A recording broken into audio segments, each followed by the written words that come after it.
চলুন আজ কথা বলা যাক ইতিহাসের অন্যতম বড় এবং দুঃসাহসিক একটা আর্থিক কেলেঙ্কারি নিয়ে 1MDB স্ক্যাম।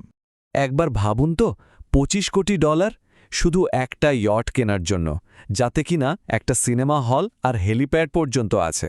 শুধু এটাই না, এর সাথে যোগ করুন হলিউডের blockbuster movie the Wolf of Wall স্ট্রিটের পেছনে খরচ করা $10 কোটিরও বেশি টাকা। অথবা ধরুন ভ্যান গগ আর মনের মতো কিংবদন্তি শিল্পীদের অমূল্য সব ছবি কেনার জন্য খরচ করা হলো $3.5 কোটি। তো প্রশ্নটা হলো, এত টাকা আসছিল কোথা থেকে? এর উত্তরটা কিন্তু আমাদের এমন এক আন্তর্জাতিক ষড়যন্ত্রের দিকে নিয়ে যাবে, যা কিনা একটা দেশের সরকার পর্যন্ত ফেলে দিয়েছিল। চলুন তাহলে এই জটটা খোলা যাক। এই যে চোখ ধাঁধানো সব বিলাসবহুল জিনিস, এই সবই কিন্তু কেনা হয়েছিল একটা জায়গা থেকে চুরি করা টাকা দিয়ে, আর সেই জায়গাটা হলো 1MDB, মালয়েশিয়ার একটা সরকারি তহবিল।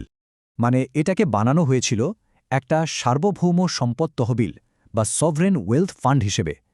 উদ্দেশ্যটা খুব মহৎ ছিল। সরকারি টাকা ব্যবহার করে দেশের উন্নতি করা হবে, সাধারণ মানুষের জন্য নতুন নতুন সুযোগ তৈরি করা হবে। কিন্তু হলোটা কি? হলো ঠিক তার উল্টো। এটা হয়ে গেল কয়েকজন মানুষের ব্যক্তিগত টাকার বাক্স, আর সেই টাকা দিয়ে চলল এক অবিশ্বাস্য কেনাকাটার উৎসব। শেষ পর্যন্ত আমেরিকার বিচার বিভাগকে মাঠে নামতে হল এবং তারা $1 বিলিয়ন বেশি মূল্যের সম্পদ বাজেয়াপ্ত করল। আচ্ছা, প্রশ্নটা হলো, এত বড় একটা স্কিম, এটা আসলে কাজ করল কিভাবে? চলুন দেখি এই টাকা চুরির ফাঁদটা কিভাবে পাতা হয়েছিল। প্ল্যানটা শুনতে অনেক জটিল মনে হতে পারে, কিন্তু এর ভেতরের আইডিয়াটা ছিল খুবই সোজা। প্রথমে জনগণের ভালোর কথা বলে বাজার থেকে বিলিয়ন ডলার তোলা হবে, আর তারপর সেই টাকাটাই সবার অলক্ষ্যে সরিয়ে ফেলা হবে। এই চুরির একটা প্রধান কৌশল ছিল নামের মারপ্যাচ। মানে একটা আসল কোম্পানির নামের সাথে প্রায় হুবহু মিল রেখে একটা নকল কোম্পানি খোলা হলো।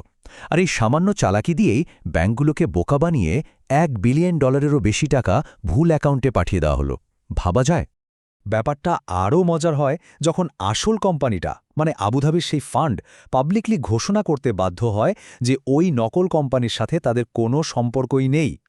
আর ঠিক তখনই এই বিশাল জালিয়াতির ব্যাপারটা পুরো বিশ্বের সামনে চলে আসে। তো এত বড় একটা কাণ্ড তো আর একা একা করা সম্ভব না। এর পেছনে ছিল কয়েকজন মূল হোতা। এই পুরো ষড়যন্ত্রের কেন্দ্রে ছিল জোলো নামের এক ব্যক্তি। মজার ব্যাপার হলো, M1DBতে তার কোনো অফিসিয়াল পদই ছিল না, কিন্তু বলা হয় একদম শুরু থেকে শেষ পর্যন্ত সবকিছুর কলকাঠি নাড়ছিল এই ঝোলোই। এরপর আসে হলিউড কানেকশন। নামটা হলো Reza Aziz, the Wolf of Wall Street সিনেমার প্রযোজক।